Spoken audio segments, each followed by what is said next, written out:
Olha, a lembrança mais forte é o seguinte: é você chegar num lugar do mundo onde ninguém te pede o passaporte, ninguém pergunta, não tem dinheiro, entende? Não tem governo, né? Então é um sonho, é uma utopia, né? Que exista um lugar desses, né? Então chegar na Antártida e ficar lá nessas circunstâncias é uma sensação tão única. Não tem outro lugar do mundo que você possa ir desse jeito, entende? Né?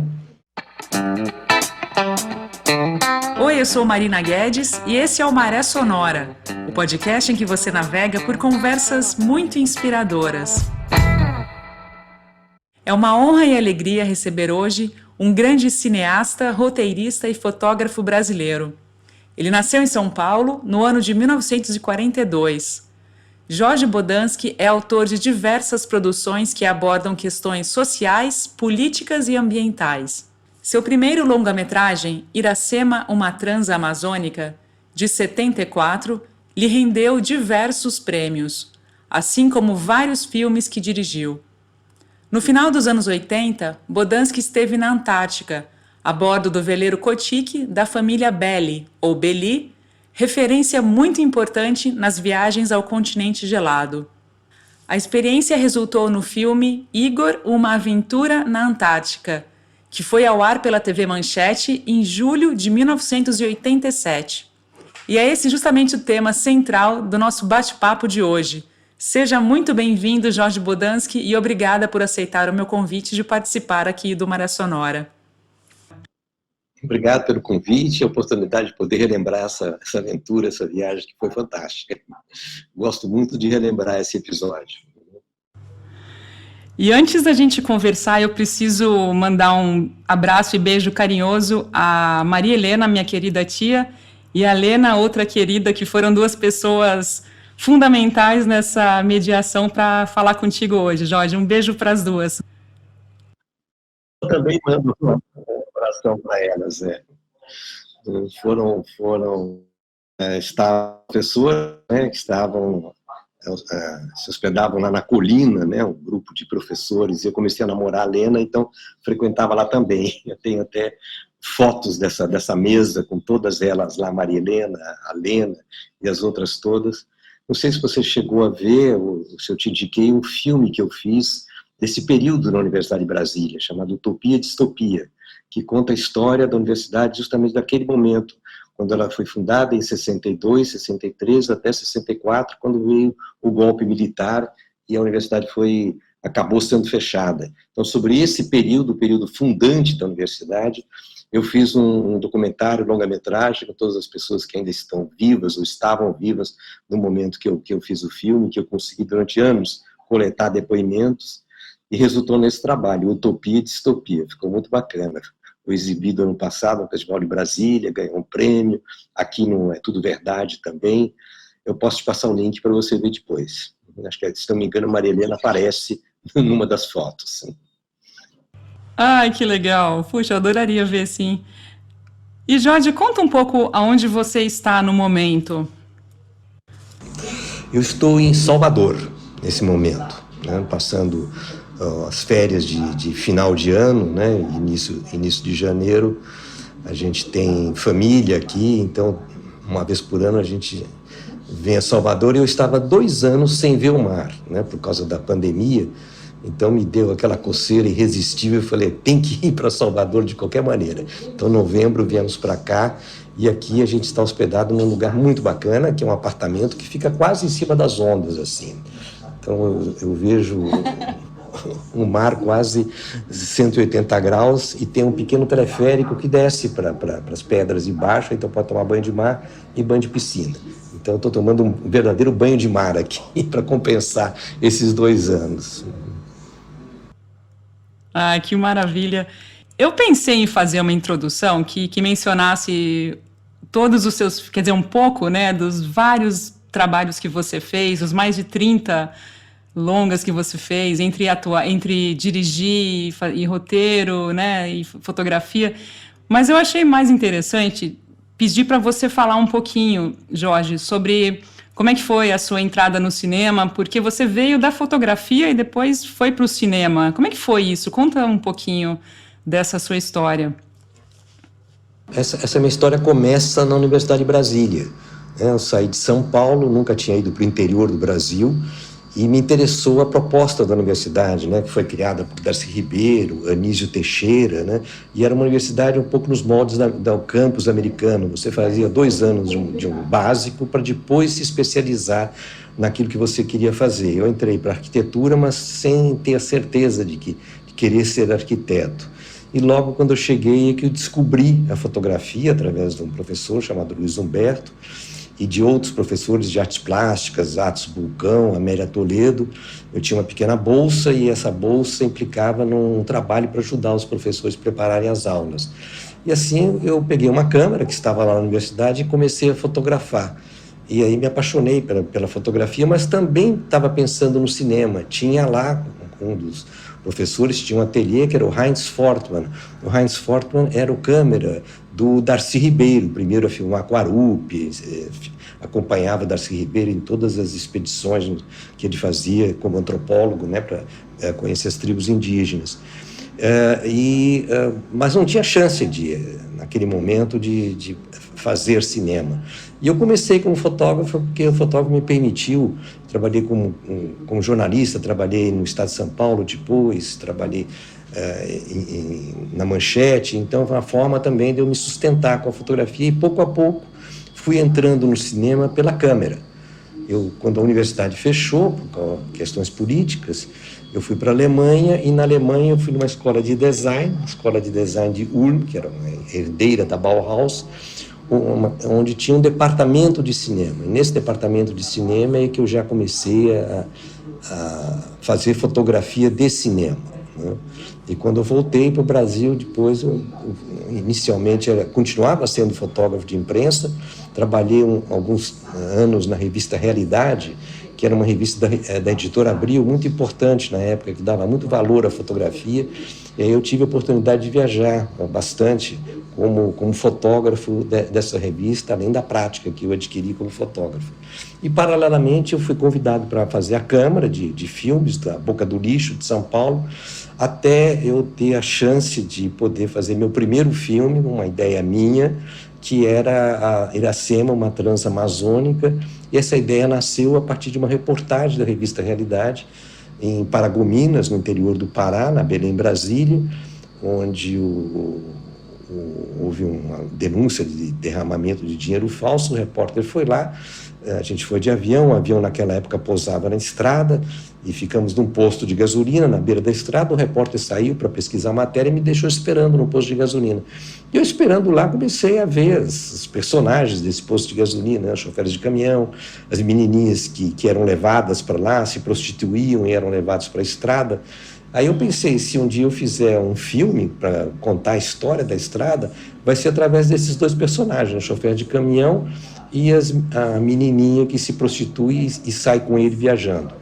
Foi assim que eu consegui, anos depois, com contatos com a TV alemã, porque eu trabalhava também como câmera para correspondentes da televisão alemã, eu consegui vender a ideia, né, de fazer esse documentário, longa-metragem, Iracema, uma transamazônica.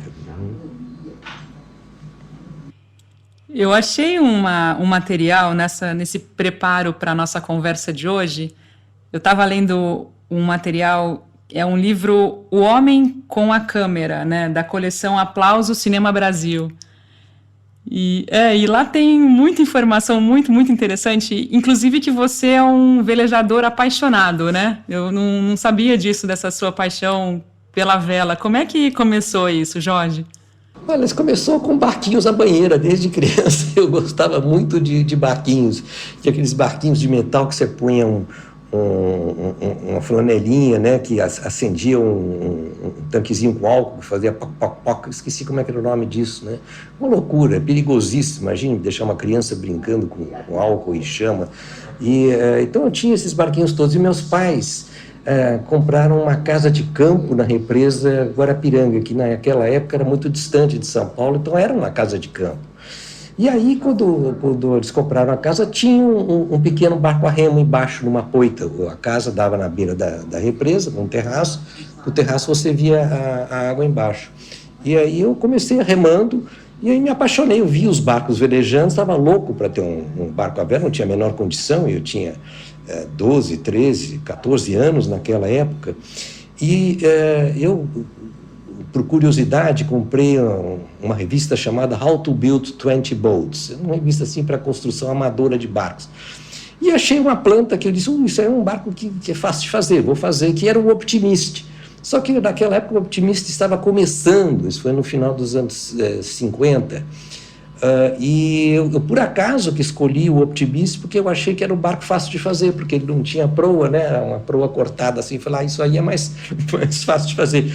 E peguei as plantas do Optimist, fiz em tamanho 1:1, levei para um marceneiro lá em São Paulo, pedi para ele cortar as madeiras todas. Naquela época o compensado naval era uma coisa muito nova no Brasil, estava chegando, né?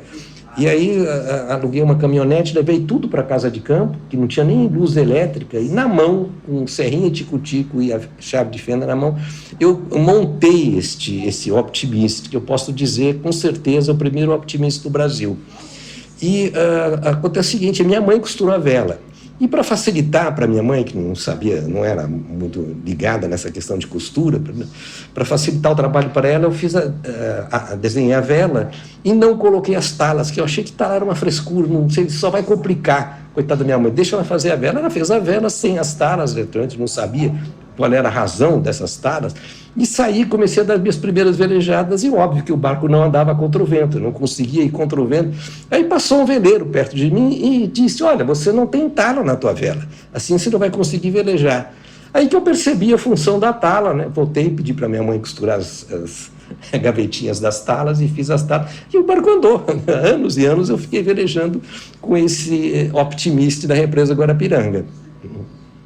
Tem até fotos. No livro tem, se você ler o livro, tem uma foto que minha mãe tirou do Optimist velejando lá na represa. É demais, eu achei muito, muito bom. E você tem ou tinha um veleiro de 27 pés chamado Muiractã? Você ainda tem esse barco, Jorge? Não. Esse barco hoje é uma escola de vela que está na Baía de Botafogo. Esse barco eu tive esse barco quase 30 anos, né? Quando eu, em 79, eu mudei para o Rio de Janeiro, casei com uma carioca, e eu sempre tinha veleiro na represa do Guarapiranga. Eu tive em óleo olímpico, depois eu tive um Lightning, muitos anos. E quando eu fui para o Rio, aí eu falei, bom, eu estou agora na beira do mar, eu tenho que ter barco. Eu comecei com um Velamar 22, lá na Marina da Glória, que é da Cabrasmar, é um ótimo veleiro também, rápido e muito bacana. E a gente tinha uma baia com 2 barcos, tinha o meu barco e do lado tinha um barco que eu achava o máximo, não sabia que barco era, mas estava sempre fechado, e eu namorava o barco, puxa vida, eu queria uma vez entrar nesse barco, e aí falaram que o dono do barco não vinha, era muito chato, não sei o que. Um dia ele apareceu e eu perguntei, escuta, esse barco está à venda? E ele falou, sim, o barco está à venda. E eu não tinha entrado no barco, né? Era um Dufour francês de 27 pés, imagina, era aquele casco que eu sonhava, um barco ideal, né? Um barco de família para passear, né? E eu acabei comprando o barco por um preço muito barato, fiquei amigo do antigo dono do barco, o barco continuou na Marina da Glória, e aí eu resolvi ir para Angra com amigos. Nós fomos para Angra dos Reis, nesse veleiro, e quando chegou em Angra, eu resolvi parar na Marina de Bracuí, que ficava um pouco depois de Angra, antes de Paraty. A marina era relativamente nova, e eu parei o barco lá, pedi para uma pessoa conhecida que morava lá olhar o barco, e o barco nunca mais saiu de Bracuí. Ficou 30 anos em Bracuí. É o paraíso absoluto aquilo, né? Aí fiquei velejando pela Baía de Angra, minhas filhas nasceram, foram criadas praticamente no barco, e era a minha casa de fim de semana. Depois comprei um pequeno apartamento, mas o gostoso mesmo era ficar no barco, né? Naquelas ilhas todas, ia muito para a Ilha Grande, enfim. A Baía de Angra era no quintal de casa. Ah, que fantástico. E dessa sua experiência com o Muiractã, foi que você conheceu a família Belli? Como é que foi? Como é que você conheceu a família que te levou para a Antártica? Eu não conheci lá, não. Eu conheci a família Belli no Rio de Janeiro. Eu trabalhava no Rio. Angra era só o fim de semana, né? E eu estava trabalhando naquela época para o Globo Repórter, um programa da Rede Globo. E aí me perguntaram, você tem sugestão de pauta, alguma coisa? Eu falei, sim, eu gostaria de fazer uma matéria com as pessoas que moram em barco, né? Eu acho interessante, acho que dava uma boa matéria, porque na Marina da Glória, naquela época, tinha muitos estrangeiros, muitos barcos que davam voltas ao mundo, no fim, poucos faziam isso, mas enfim, havia muito barco de fora que tinha como parada, quase obrigatória, a Marina da Glória, no Rio de Janeiro. Aí eles toparam, tudo bem, faz essa matéria. Eu saí dentro da Marina da Glória com um barquinho e fui vendo quem tinha bandeira estrangeira e pedia para entrar, conversava, gravava, né? Conheci gente muito bacana. E uma das famílias que eu conheci, o Oleg estava lá, passando lá. E dei a sorte de conversar com o Oleg. E o Oleg me contou a história dele. Já tinha ido para a Antártida e tal. Achei a história dele interessantíssima. E aí resolvi fazer uma matéria um pouco maior com o Oleg. Eu pedi para o Oleg ir até a Ilha Grande e voltar. E aí colocamos uma equipe e que fez uma reportagem um pouco mais complexa com o Oleg, e o Igor era pequenininho, o Igor tinha 2 anos e meio, não tinha nem 3, né? E o Igor acabou virando a estrela da reportagem, né? Todo mundo curtiu o Igor, e teve uma repercussão muito grande essa reportagem do Oleg. Não era um programa inteiro, era parte de um programa de pessoas que moravam em barco, mas foi o sucesso, o Igor no barco. E eu me lembro que o Oleg ficava assustado, porque o Oleg não conhecia essa repercussão da TV. Ele depois foi para a Ilha Grande, qualquer coisa, as lanchas passavam e olhavam, cadê o Igor? Cadê o Igor? Que todo mundo queria ver o Igor. E aí o Oleg me disse assim, olha, eu estou indo, não sei que mês foi isso, acho que é setembro, outubro, e disse o seguinte, em fevereiro eu vou para a Antártida mais uma vez, você não quer ir comigo? Eu falei, claro, né? Vou. E aí ele disse, olha, eu antes de ir para a Antártica, eu costumo parar na Caleta Valdez, na Argentina, na Patagônia, onde as baleias se reproduzem, uma baía lá que tem. E ele disse que ia ficar lá uns 10, 15 dias, me convidou, vai lá, fica com a gente no barco para você se acostumar, ver se é isso que você quer, não sei lá o quê. Aí eu fui, peguei um avião e fomos para a província de Chubut e fiquei uns 10 dias no barco lá. Naquela época o Oleg é muito charmoso, né? Todo mundo se encanta com ele, né? Ele conseguiu convencer o guarda lá dessa área, que era uma área fechada, porque era um santuário de baleias, a entrar com o barco dentro do santuário, porque o barco do Oleg era uma quilha retrátil, né? Ele podia entrar em áreas de 1 metro de calado, uma coisa assim. Então ele entrou nessa baía e a gente estava no meio das baleias lá, né? Eu tenho filmado isso também em vídeo 8 que eu fazia na época. E aí me encantei totalmente. Falei, não, vamos fazer essa viagem. E tinha um custo, né? O Oleg não cobrava, ele não vivia disso ainda, mas ele, olha, alguma coisa a gente precisa, né? Dividir aqui combustível, comida, algumas coisas. E eu tinha um contato na TV Manchete e vendia a história para a TV Manchete, né? Aí eu consegui um pequeno recurso e também eu tinha ligações com a TV francesa para um programa sobre bichos chamado 30 Millions d'Amis. E eu vendi a ideia do seguinte, olha, porque o Oleg tinha me mostrado fotos do Igor brincando com pinguim e foca. Falei, olha, vamos fazer um retrato dessa criança, né, que em vez de brincar com cachorro e gato, ela brinca com pinguim e foca. Acharam a ideia ótima. Falei, tudo bem, me ajudaram um pouco. E na última hora, a pessoa do produtor francês não pôde ir. Aí sobrou um lugar no barco. Aí eu peguei a minha filha, que tinha 17 anos na época, Laís, hoje cineasta, né? De última hora, falei, vem aí.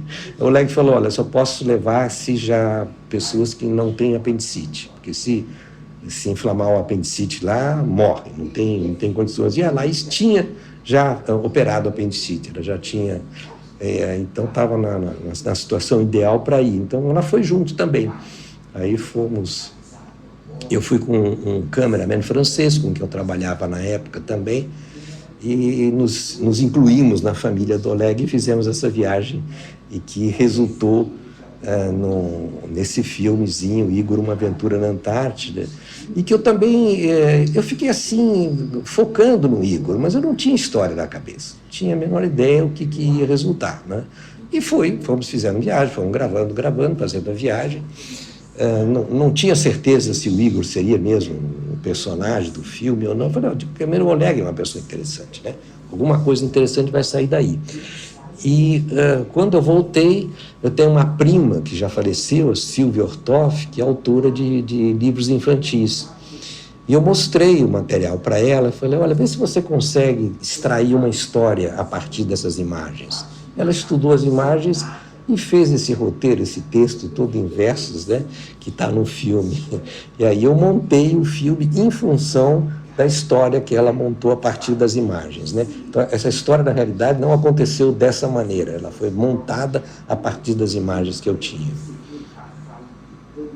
Ah, que legal você falar, porque eu estava pensando justamente como é que tinha sido, se você tinha essa ideia já na cabeça de fazer algo com o Igor como tema central, né, focando nele, como é que nasceu? Eu tinha pensado em te perguntar justamente isso, né, como é que rolou essa ideia, e também o filme, como você bem falou, ele tem essas narrativas, esses poemas que às vezes rimam também, né? É uma graça, é uma obra muito linda que eu recomendo muito que as pessoas, não só crianças como adultos, assistam, porque é de uma sensibilidade muito, muito linda, assim. Eu gostaria de te dar os parabéns. Quando eu vi da primeira vez que eu estava preparando, né, para entrevistar o Igor, que a gente fez um podcast aqui com ele o ano passado, que foi muito legal, foi sensacional. Ele de uma humildade, assim, tremenda, de uma simpatia absurda também.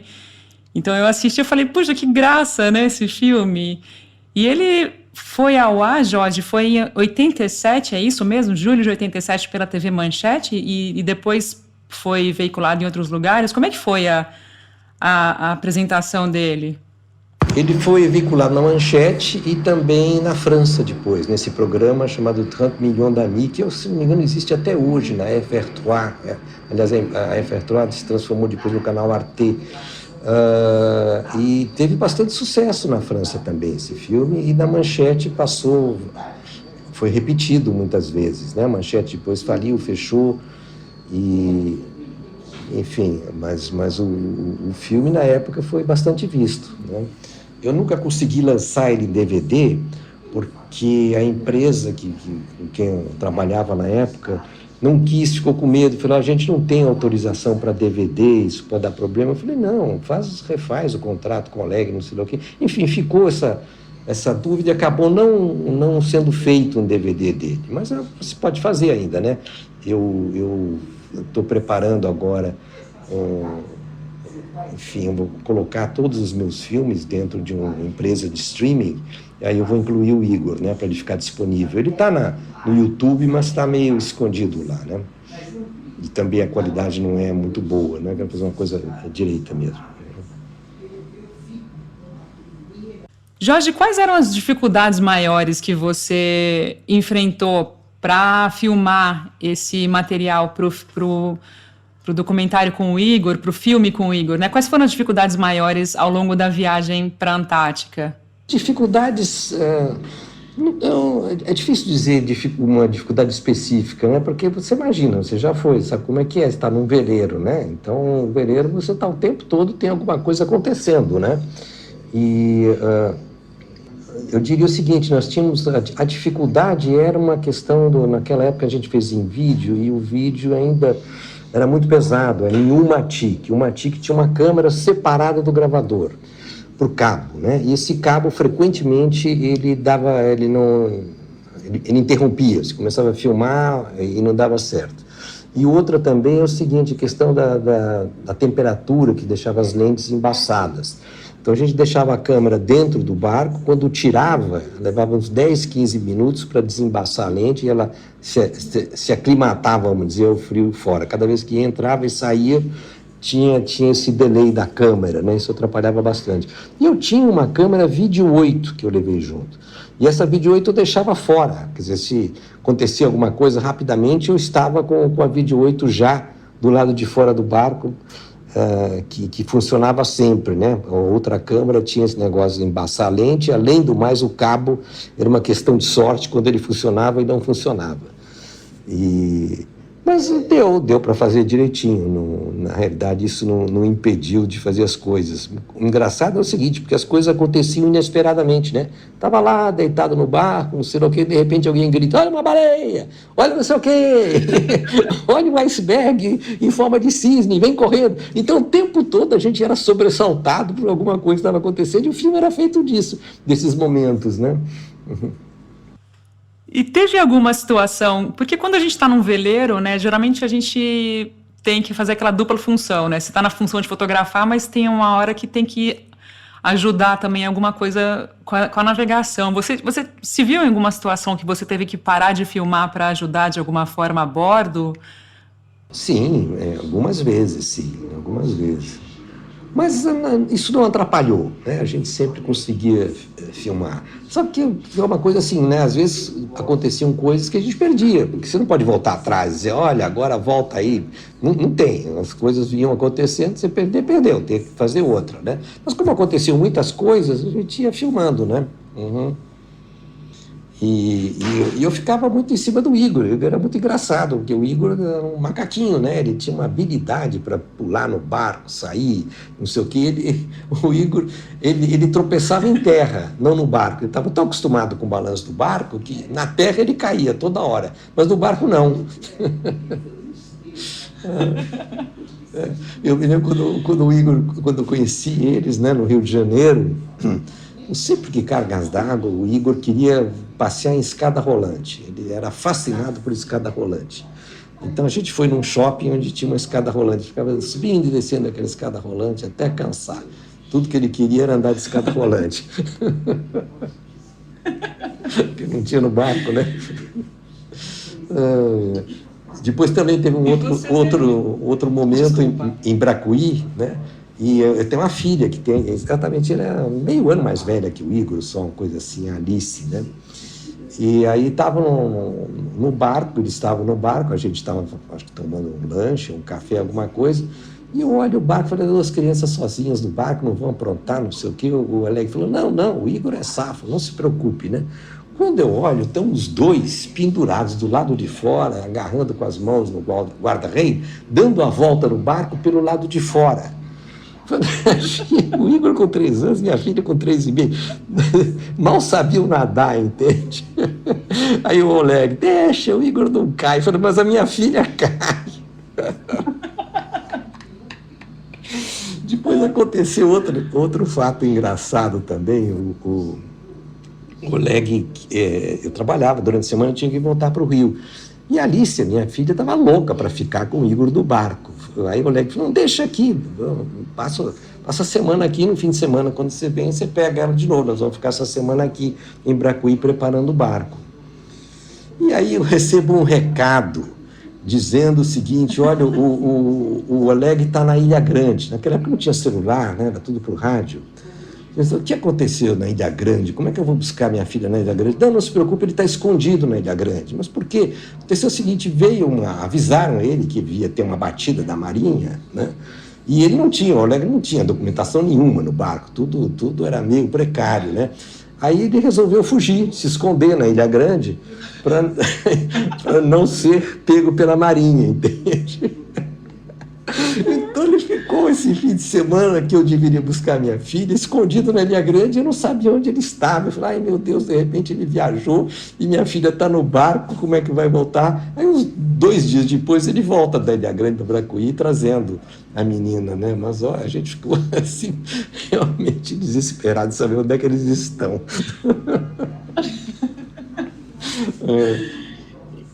Essa desenvoltura que as crianças que vivem embarcada adquirem é sensacional, né? Impressionante. Na hora de pilotar o Ding também, tem até uma imagem muito bonitinha do Igor pilotando o Ding a certa altura no documentário. É muito, muito legal, é incrível, né? A autonomia. São os filhos do Jérôme, os filhos do Jérôme Poncet, né? Que a gente encontrou lá na Antártica, né? Que saíam, imagina, as crianças saíam sozinhas de Ding, né? E iam lá para as ilhas, sei lá, né? Imagine que loucura. Se um Ding vira, né, naquela água de 1, 2 graus, né? O Oleg mesmo disse, se cair na água eu não vou nem pegar, porque está morto, porque ninguém sobrevive mais que 3 minutos, entende?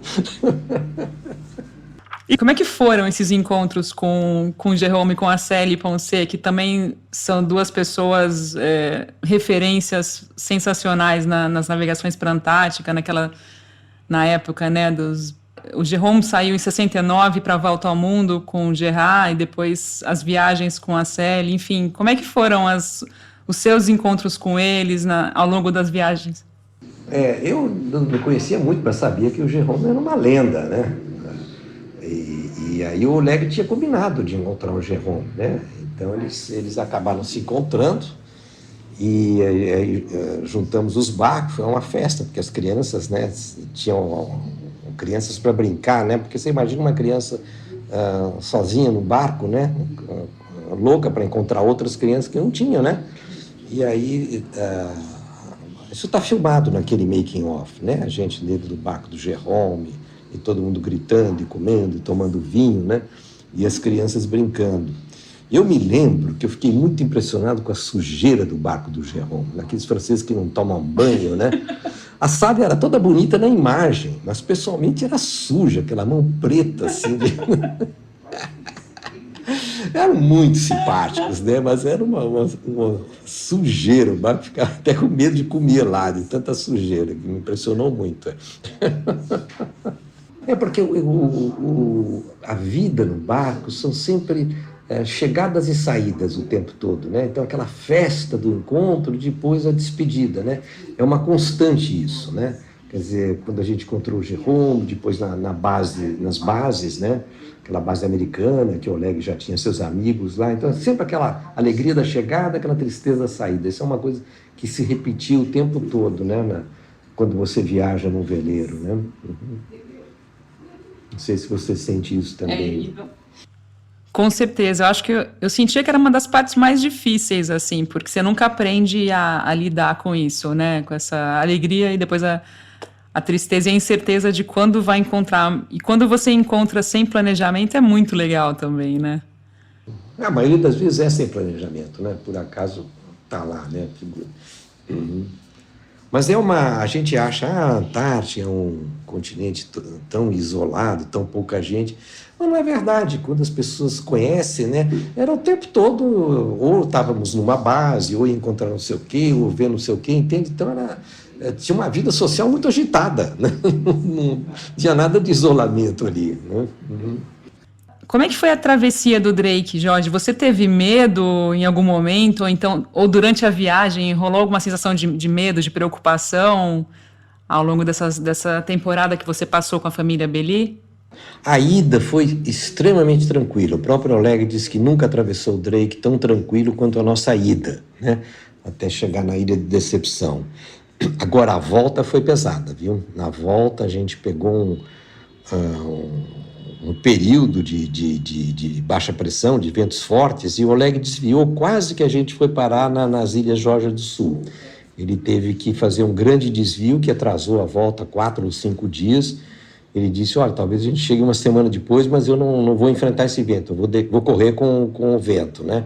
Aí deixou o barco correndo, e eram ondas gigantescas, a gente nem saía, eu passei vários dias sem sair, porque não dava nem para andar no barco, assim, porque subia, a sensação que tinha que as ondas tinham 4 ou 6 metros, era um tobogã, dia e noite aquele tobogã, não dava para comer nada, não dava para fazer nada, e depois passou, naturalmente, né? Aí voltamos para voltar ao nosso rumo original, para entrar no canal de Beagle, mas foi emocionante.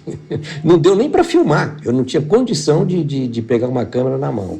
Não diria nem medo, porque o Oleg passava uma segurança enorme para a gente, né? Ele levava tudo na brincadeira. Enquanto a gente estava vomitando, se esborrachando dentro do barco, ele estava comendo macarrão alegre, rindo, entende? Contando piada, né?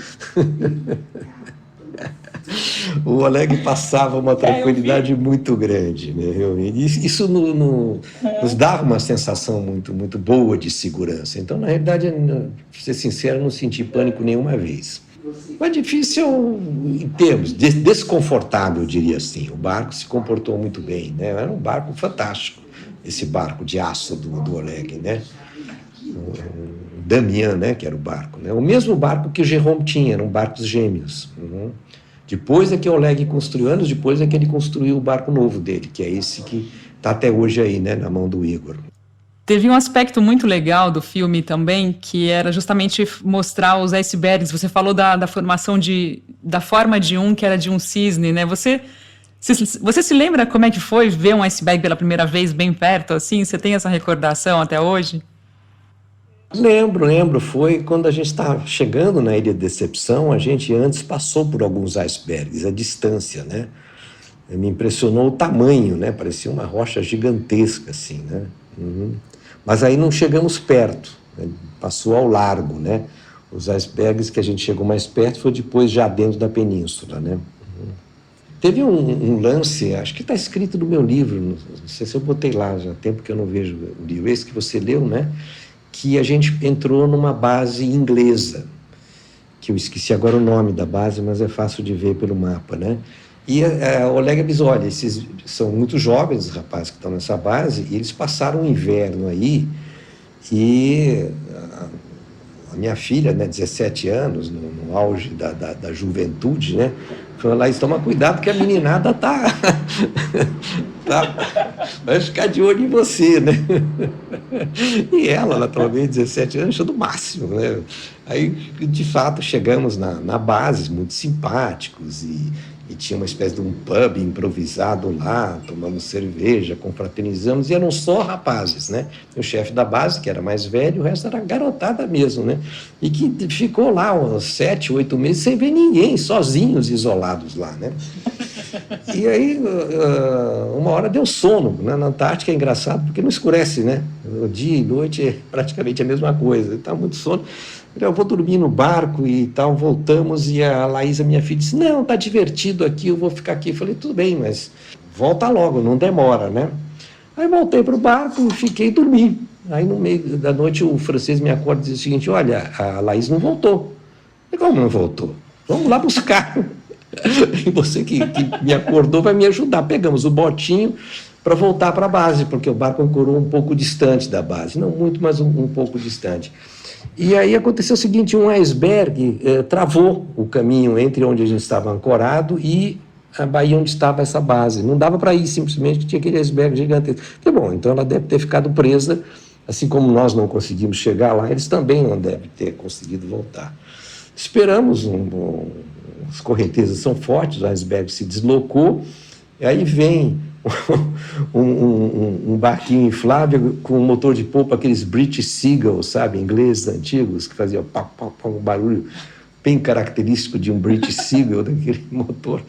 E aí com o chefe da base e a Laís, sozinha lá, e o cara entregando com uma cara assim, de inglês aborrecido, entregando a Laís no nosso barco. Diz que foi a maior confusão. Porque nunca uma mulher tinha dormido nessa base. Não tinha alojamento para mulher, entende? Só tinha os alojamentos para os meninos, né? Então tiveram que desalojar, sei lá quantos, para poder fazer um quarto só para ela, né? E que foi... foi o maior tumulto, né? Primeiro que eu não sei, por lei, talvez alguma coisa, você não podia ter mulher lá, né? Já o fato de ser mulher, depois também passar a noite lá, né?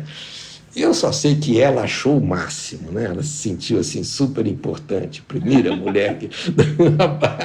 E teve um menino inglês, coitado, se apaixonou perdidamente por ela. Quando a gente voltou para o Rio, ele foi até o Rio de Janeiro e ela não queria nada com ele, era a época daquele Rock em Rio, ela queria ir para o Rock em Rio e deixou o menino sozinho lá em casa. Eu falei, o que eu vou fazer com esse menino aí? Ai, meu Deus, deu trabalho, mas aí... Mas eram todos muito simpáticos. Tem umas imagens também muito boas. Eu não sei se era naquela base inglesa que você estava falando, que o pessoal nadando num ofurô, né? Era uma banheira de água quente ali. Não, aquilo é na base americana. É na base americana. Né? Acho que foi na base americana. Não foi, a base inglesa era muito, muito simplória, não tinha esses luxos, não. Né? Você entrou na água em algum momento, ou então na Ilha da Decepção? Não, entrei não totalmente, porque eu estava filmando, né? Mas eu pus o pé na água, na Ilha de Decepção, isso sim, mas só, ofurou essas coisas, eu não tomei banho, não. Porque eu tinha que operar a câmera, então para mim tomar banho implicava numa operação complicada, tira a roupa, seca, bota a roupa, então não deu para fazer isso, também não estava muito afim, não. Mas o pessoal, todo mundo toma banho, né? Aproveitou. Você viu, né? Aparece o Oleg lá na banheira de ofurô, lá com o Igor, né? É muito legal, é um barato. E as comidas também eram interessantes, né? Porque o francês gosta de comer bem, né? E a Sophie fazia pão, um pão delicioso, né? Vinho ótimo e carnes defumadas e tudo. As comidas a bordo eram muito gostosas. Quanto tempo durou a viagem, Jorge? A viagem durou acho que 2 meses. Não sei se totalmente 2 meses, mas foi mais ou menos uma semana para ir, uma semana para voltar e umas 3 ou 4 semanas que a gente ficou na península. Uma parte que eu ri muito, primeiro assistindo o making of, depois o filme propriamente dito, quando quando as aves fazem os rasantes em vocês, que vocês se aproximam de ninhos deles, das aves, eu não sei, é muito engraçado. E aí você depois usou parte desse material no filme, que eu achei tragicômico, né? Elas quase bicando vocês e realmente tocando a cabeça do Igor em certo momento. Porque eles estavam protegendo os ninhos deles, né? Porque eles fazem o ninho no chão. Então a gente andando lá era uma ameaça para os filhotes, né? O Igor até pega um passarinho na mão, aí a mãe vai lá e dá uma bordoada na cabeça dele, né?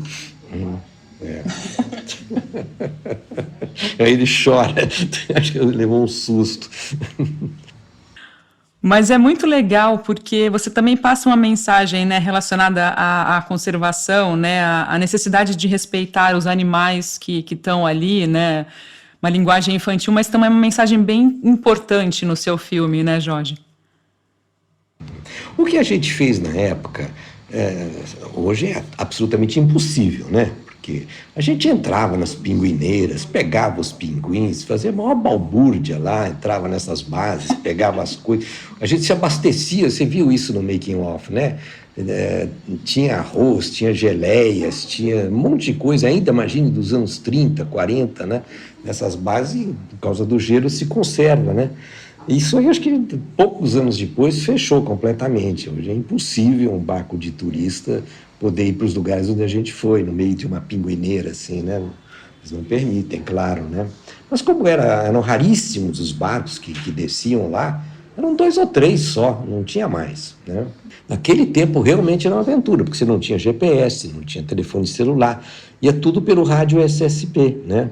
Você vê que a gente também, eu mostrei no making off, né, como é que era a comunicação, né, e também a previsão de tempo era pelo Nagrafax, que chamava, né, onde eles baixavam, né, as linhas sinóticas do tempo para você poder fazer o mapa do tempo, né.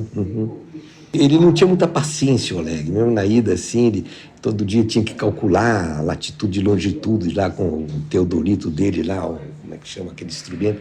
Chega uma hora, ele se irrita, joga aquilo para dentro do barco, fala, eu vou pela minha cabeça, e chegou direitinho. Qual que é a lembrança mais forte que você tem dessa viagem, Jorge? Olha, a lembrança mais forte é o seguinte, é você chegar num lugar do mundo onde ninguém te pede o passaporte, ninguém pergunta, não tem dinheiro, entende? Não tem governo, né? Então, é um sonho, é uma utopia, né? Que exista um lugar desses, né? Então, chegar na Antártida e ficar lá, nessas circunstâncias, é uma sensação tão única. Não tem outro lugar do mundo que você possa ir desse jeito, entende? Né? Sem visto de entrada, sem preocupar em trocar moeda, sem autorização para entrar e sair, sabe? Sem regras escritas, né? Havia as regras implícitas, né? Porque naquela época ainda não tinha o Tratado Antártico. Eu me lembro que tinha aqueles mapas, cada um com uma cunha. O Brasil tinha uma cunha assim, a Argentina, o Chile, todos brigavam, né, por aquele espaço. Até surgiu o Tratado Antártico, que acabou com isso, então virou enfim, os países que assinaram o Tratado Antártico não tem território próprio, né, virou uma coisa só. Mas naquela época havia tentativa de ter espaço. Eu me lembro que a Argentina levava mulheres grávidas para os bebês nascerem na Antártida, eles poderem dizer que tem gente que nasceu lá, então isso eles achavam que dava direito a um território maior, né? E aí me impressionou muito numa base chilena, bem pobre, tinha 2 rapazes morrendo de frio lá, e tinha um cartaz, era na época da ditadura do Pinochet, no auge da ditadura chilena. Aí tinha um cartaz, eu até filmo, não sei se deu para ler direito, mas eu tenho foto, diz assim: este é território chileno pela razão ou pela força? Assim, no meio do nada ali. Você até narra, tem uma parte nesse mesmo livro, né, da coleção Aplausos Cinema Brasil, que você fala que quando estavam para sair do Chile, as autoridades não queriam carimbar o passaporte de vocês porque diziam que estavam indo para território chileno também, né? Não tem uma história assim? Exatamente, porque é o seguinte, a gente saiu de Ushuaia, que é chilena, que é argentina, e depois você parava na base Puerto Williams, que era chilena, né? Depois você andava pelo canal de Beagle. O canal de Beagle naquela época havia uma disputa entre o Chile e a Argentina, mesmo que o Papa depois interferiu e resolveu essa questão, mas na época que a gente foi, estava no auge da disputa deles, Argentina e Chile, né? 2 ditaduras militares, aquilo era uma coisa complicada, perigosa, né? Então, quando a gente pediu visto de saída da Argentina para poder entrar no Chile, os argentinos se recusaram a dizer: não, vocês não estão saindo do território argentino. E os chilenos falaram: não, vocês também não estão saindo do território chileno, não tem por que carimbar o passaporte, entende? E aí saímos sem carimbo mesmo. Naquele tempo, né, isso foi no meio dos anos 80, Ushuaia era uma prisão da ditadura chilena. A prisão mais barra pesada era lá em Ushuaia, não era um lugar turístico. E não tinha voos civis para Ushuaia, era só um avião militar que levava lá. Então a gente tinha que comprar a passagem pela aeronáutica argentina, né? E era um avião militar mesmo. E aí, nós tínhamos muito material, muito equipamento. Era um avião pequeno, acho que cabia 20 passageiros, uma coisa assim, não me lembro que era um avião militar daqueles bancos laterais, né? Não era banco de passageiros, você ia lá naquilo. E só permitiram a gente, cada um, levar 20 quilos. A gente tinha quase 200 quilos de equipamento ali. Aí, a gente falou pro cara lá, muito simpático até o oficial, disse: olha, como é que 20 quilos? E aí, como é que vão fazer? Ele disse: não, pode deixar. Aí ele pediu para cada passageiro segurar no colo uns 20 quilos. Aí ele distribuiu os 200 quilos entre 10 passageiros e deu. O pessoal topou, foi muito bacana, né? Foi assim que a gente chegou lá. Vocês tinham que mencionar como agradecimentos, né, para a galera depois nos créditos, né? E não tinha nada em Ushuaia, nada. Né? Muito bonita, naturalmente, mas primeiro aquele clima pesado, né? Uma prisão, né? Não era um lugar bonito de ficar, né? E a volta também aconteceu o seguinte, né? Foi com a gente também o Andrés Wiedemann, um amigo meu, que também consegui colocar no barco, e ele era um empresário na Alemanha. A gente tinha que estar, depois do carnaval, a gente tinha que voltar. E a gente chegou exatamente no feriado de carnaval, a gente chegou em Ushuaia. E eu me lembro, estava o barco ancora lá, quase que do lado do aeroporto. A gente chegou meio de tarde, passou a noite, manhã do dia seguinte, eu ainda comentei assim com o Oleg, falei: Oleg, que engraçado, não vi nenhum avião pousando, não tem ninguém nesse aeroporto. Eu falei: não, isso é assim mesmo, tem dias que não tem avião, não sei o quê. Bom, quando a gente foi se informar, o aeroporto estava fechado. Vocês não sabem, tem reforma ao aeroporto, não tem mais aeroporto. Tem que pegar lá não sei qual é o nome dessa cidade, não sei o que, grande. Tinha uma cidade, assim, uns 200 ou 300 quilômetros de distância, que os aviões que iam para Ushuaia estavam todos pousando lá. O cara falou: mas nossa, nós vamos perder o nosso avião, vai ser E naquele tempo não tinha informação nenhuma, não tinha telefone, não tinha como... Eu só sei que a gente conseguiu uma Kombi para nos levar nesse outro aeroporto. Eu teria no mapa, eu poderia te ver onde é exatamente. E a Kombi furou o pneu, a barra de direção quebrou, aconteceu de tudo. Só enfim, a gente conseguiu chegar sei lá, 10 horas depois da informação que a gente tinha que o avião ia partir, mas só que o avião atrasou tanto que a gente ainda conseguiu pegar esse avião, né? Assim voltamos. Que figura! Mas assim, a gente parado de bobeira um dia e meio lá e ninguém sacou que o aeroporto estava fechado. Todo mundo achava que era assim mesmo, pouca gente, pouco movimento. Depois dessa viagem, Jorge, você voltou para a Antártica alguma vez ou não? Não. Eu fui para o Ártico, né? Também fazendo o Globo Repórter. O tema era a caça à baleia branca, porque os esquimós, eles podiam caçar a baleia branca dentro dos rituais deles. Tinha uma cota de baleia brancas. Então, eu também vendi essa pauta no Globo Repórter. Eu fui não chegou a entrar no Círculo Polar Ártico, mas era ao norte do Canadá, né, na Baffin Island, que chamava. Então, numa aldeia dos Inuites, né, a gente acompanhou a caça ainda feita de arpão da baleia branca. Então, a gente fez uma reportagem sobre esses esquimós caçadores, né? Mas é bem diferente o Ártico do Antártico, né? Porque, primeiro que a gente foi de avião lá, né? Pegamos um barco de pesca, mas assim, acho que por 2 dias só, né? Para acompanhar essa caçada. Né? E é muito difícil, porque é um território inuit, né? E eles são muito ressabiados, né? Na época não permitiam turismo, cobravam muito caro por tudo. Então levou muitos dias até, vamos dizer, se estabelecer um relacionamento com eles terem confiança no trabalho da gente. Mas depois é como um índio brasileiro, né? Iguaizinhos no fundo, né? Depois que quebra aquela desconfiança, são amabilíssimos, aí você pode fazer tudo. Mas é um horror a caça da baleia, né? Eles pegam aquele bicho, matam e comem cru na hora lá, né? Nossa. E aí eu precisava de imagens da baleia dentro da água, não tínhamos mergulhador, não tinha nada a fazer isso. Aí o meu assistente, na época, o Silvestre Campi, que é um grande aventureiro também, que morava em Washington, conhecia bem Nova York, foi ele que organizou essa parte técnica da viagem. Ele disse, não, tem um aquário de Nova York, tem uma baleia branca lá, vamos lá filmar no aquário. E aí tinha muito pouco tempo para voltar e não conseguia permissão para filmar no aquário, mas eu tinha essa câmera vídeo 8, eu fui com a câmera vídeo 8 como se fosse um amador e filmamos através do vídeo a baleia, ótimas imagens da baleia, né? Aí os caras da Globo falaram, como que vocês mergulharam no ar para essas imagens da baleia? Eu não falei nada, que a gente filmou do aquário, né?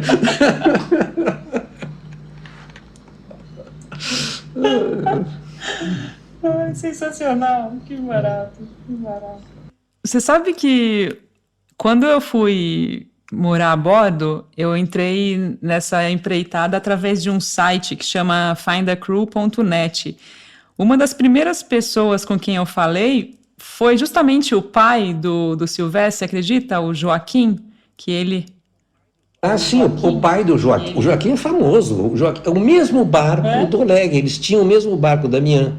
E o Joaquim tem esse barco até hoje, né? Eu estou em contato com o Silvestre, né? O Silvestre filma para aquele canal Off. Ele voa de parapente com motor, sabe?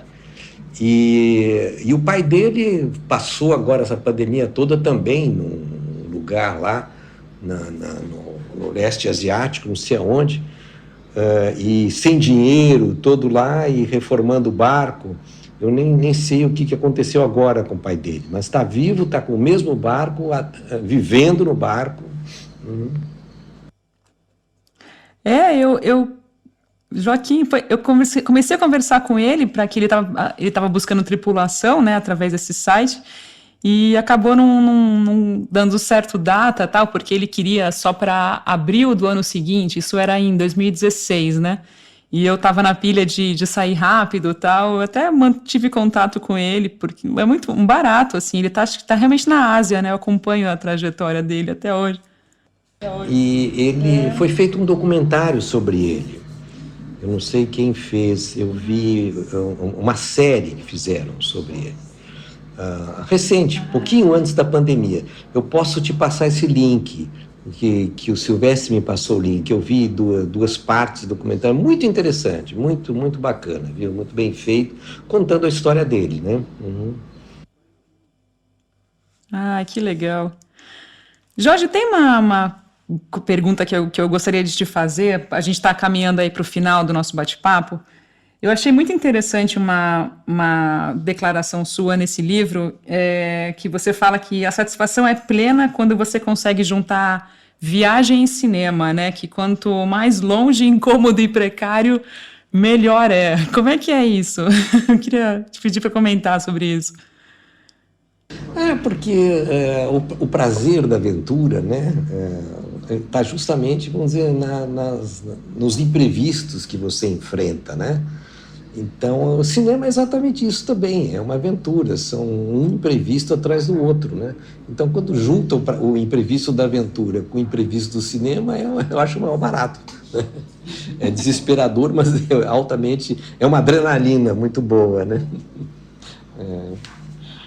Bom, Jorge, a gente falou até agora sobre essa experiência na Antártica. Eu queria, para encerrar o nosso bate-papo, saber o que você está fazendo atualmente, o que vem pela frente aí de produção. Imagino que você esteja fazendo várias coisas ao mesmo tempo. O que você pode contar sobre o seu presente e futuro? O presente e o futuro próximo é um filme que eu comecei antes da pandemia ainda, sobre a questão do mercúrio nos rios da Amazônia.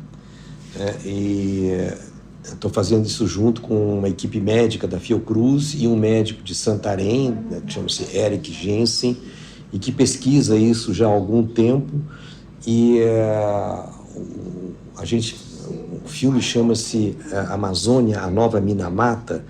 Minamata porque é uma baía no Japão, né, uma vila de pescadores, que nos anos 50 tinha uma indústria química que jogou mercúrio no oceano, e os peixes adquiriram esse mercúrio e, consequentemente, as pessoas.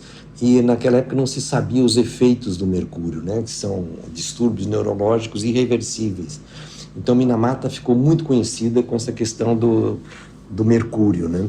E aí a gente faz uma comparação do que aconteceu na época em Minamata, o que está começando a acontecer agora na Amazônia, em função do mercúrio jogado pelo garimpo, e não só pelo garimpo dos rios da Amazônia, né? Principalmente junto às aldeias ribeirinhas, né? Dos índios e dos caboclos ribeirinhos, né?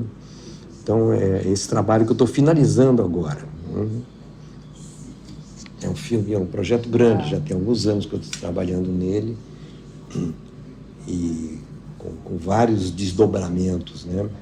E a gente pretende lançar o filme agora em março na Convenção de Minamata, né? Que é uma convenção da ONU, que os países signatários dessa Convenção de Minamata se comprometeram até 2030 a eliminar o mercúrio, né? Não utilizar mais o mercúrio, né? Coisa que não está acontecendo, evidentemente. Foi um super prazer falar contigo. Parabéns pelo lindo trabalho e pela sua trajetória tão importante aí, documentando temas tão difíceis, né, e infelizmente, tão presentes no nosso cenário aí de conservação aquém do desejado. Parabéns, Jorge. Muito, muito obrigada, viu? Tá bom, depois me avisa quando ficar pronto. Pra divulgar. Bom, eu tinha dito na parte final da conversa com o Luciano Candizani, que foi o último convidado antes do Bodansky, que a gente ia começar a pedir aos convidados que sugerissem músicas para encerrar os episódios aqui no Maré Sonora. Só que tem um detalhe que o meu querido amigo e parceiro aqui do podcast, o Ciro Neto, me lembrou, que são os direitos autorais. Então essa ideia vai ter que ficar na gaveta um pouco. Eu não vou poder seguir adiante, porque eu não tenho os direitos autorais das músicas que os convidados eventualmente vão sugerir, mas novidades devem vir por aí. Fiquem atentos, aguardem que logo mais a gente comunica tudo por aqui. Bom, e assim a gente encerra esse episódio. Obrigada por acompanhar mais uma conversa por aqui. E se você gostou e quer nos ajudar, É só fazer uma contribuição por meio do nosso Pix, podcastmariasonora@gmail.com. Aos que vivem fora do Brasil também é possível participar. Assine por um valor mensal e o link para isso está na descrição deste episódio. O Maré Sonora é um oferecimento do Café do Luiz, o café que celebra a amizade e os bons momentos. Encomende o seu de qualquer lugar do Brasil pelo perfil no Instagram, @Café do Luiz. E eu volto na próxima segunda-feira com um episódio inédito por aqui. Até lá, tenha uma ótima semana e bons ventos!